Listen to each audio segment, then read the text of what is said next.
2,50,000 ఎకరాలు మహబూబ్ నగర్ లో ఉన్నది. దాదాపు 10 లక్షల ఎకరాల ఆయకట్టు ఉన్నది. అటు సాగర్ నీళ్లు కుడికాలువకి వెళ్ళి ఆంధ్రప్రదేశ్ తీసుకుపోతున్నారు. ఇటు రాయలసీమకు పోతిరెడ్డిపాడికి వెళ్ళి తీసుకుపోతుంటే కేఆర్ఎంబీతో మాట్లాడడమో కేంద్ర జలవనరుల మంత్రితో మాట్లాడి ఆపే బాధ్యత మీకు లేదా? బీఆర్ఎస్ పార్టీ ముళ్లు గట్టబట్టి పొడిస్తే తప్ప ఈ ప్రభుత్వం నిద్రలేస్తలేదు. ఒక్కసారి కాదు, మీరు చూశారు.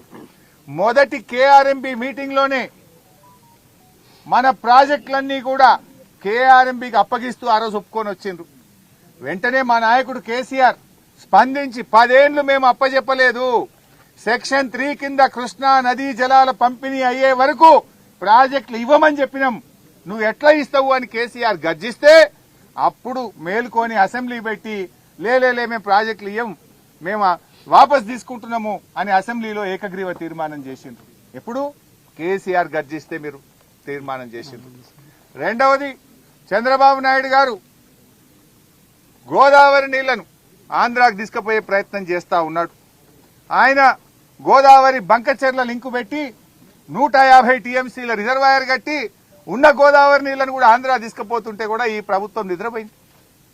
ఆ రోజు నేను ప్రెస్ మీట్ పెట్టి ఏం చేస్తున్నారు, ఆయన 2 సార్లు నిర్మలా సీతారామన్ గారికి ఉత్తరం రాసిండు, బడ్జెట్ లో నిధులు పెట్టిండు, ప్రణాళికలు తయారు చేసి ముందుకు పోతా ఉంటే కనీసం అపోజ్ చేసే బాధ్యత మీకు లేదా అని చెప్పి మేము ప్రశ్నిస్తే అప్పుడు బ్యాక్ డేట్ వేసి 3 రోజుల కింద డేట్ వేసి ఉత్తరం రాసిండు. ఇదే ఉత్తమ్ కుమార్ రెడ్డి గారు. 3 రోజుల కింద డేట్ వేస్తావా నువ్వు? నిజంగా 3 రోజుల కింద ఉత్తరం రాస్తే అదే రోజు ఉత్తరం ప్రెస్ కు రిలీజ్ చేయాలి కదా.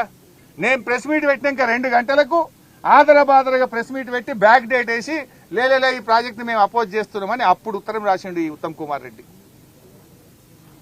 అంటే రాష్ట్ర ప్రయోజనాలు మీకు పట్టవు, మీకు ఆపస్ల కొట్లాటున్నది, కుర్చీల కొట్లాటున్నది. మూడవది, మొన్న కృష్ణా జలాలు ఉన్న నీళ్లన్నీ కుడికాలువ ద్వారా రోజు 10,000 టీఎంసీలు పోతున్నాయి, 10,000 క్యూసెక్కులు రోజు పోతా ఉన్నాయి కుడికాలువతోని. అటు రాయలసీమ తీసుకుపోతున్నారు, మన పంటలు ఎండిపోతాయి. 10 లక్షల ఎకరాలు ఉంది. హైదరాబాద్ మంచినీళ్లు, ఉమ్మడి నల్గొండ జిల్లా, ఉమ్మడి ఖమ్మం జిల్లా, ఉమ్మడి మహబూబ్ నగర్ జిల్లా, మహబూబాద్ జిల్లా, రంగారెడ్డి జిల్లాకు మంచినీళ్ళకి తిప్పలవుతుంది. ఏం చేస్తున్నాయా అంటే అప్పుడు కేఆర్ఎంబీ చైర్మన్ దగ్గరికి పోయింది ఉత్తమ్ కుమార్ రెడ్డి. నేను అడిగినాక తెల్లారి మీటింగ్ పెట్టిండ్రు. ఏమని? సెక్రటరీల మీటింగ్. అరే మా తెలంగాణకు అన్యాయం అవుతుంది, నీళ్ళని పోయినాయని గప్పుడు నిద్రలేసారు. అంటే ప్రతిపక్షం ప్రశ్నిస్తే తప్ప ఈ ప్రభుత్వం స్పందించడం లేదు. రాష్ట్ర ప్రయోజనాలు కాపాడడంలో ఈ ప్రభుత్వం పూర్తిగా ఫెయిల్ అయిపోయింది, విఫలం చెందింది. అది కేఆర్ఎంబీకి ప్రాజెక్టులు అప్పచెప్పడమైనా, గోదావరి జలాలు రాయలసీమకు తరలించే విషయంలోనైనా, కృష్ణా జలాలను తమ వాటా కంటే ఆంధ్రప్రదేశ్ ఎక్కువ తరలిస్తుంటే దాన్ని ఆపడంలో, రాష్ట్రం యొక్క హక్కులు కాపాడడంలో ఈ ప్రభుత్వం పూర్తిగా ఫెయిల్ అయిపోయింది.